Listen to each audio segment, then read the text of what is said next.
Today we are talking about secondary trauma or secondary traumatic stress. What is secondary trauma?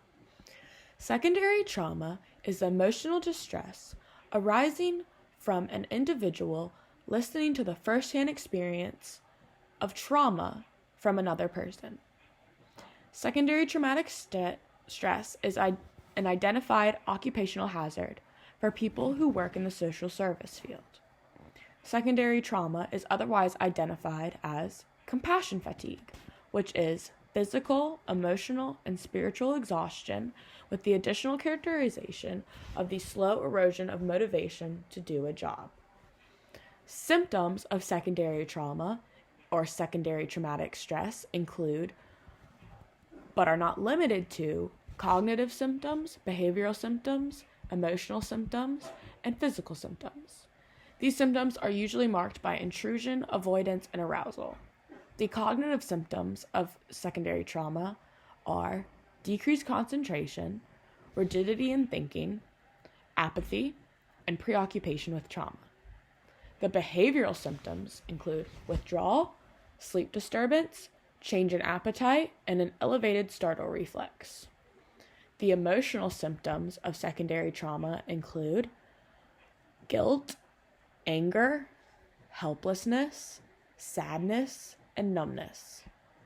Lastly, the physical symptoms of secondary trauma include increased heart rate, difficulty breathing, muscle and joint pain, impaired immune system, and an increased severity of medical concerns.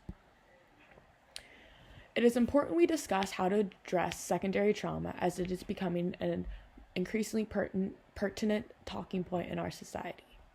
Secondary trauma can be addressed through both prevention and treatment. You can prevent secondary trauma through life balance, creativity, relaxation, setting boundaries, and time management.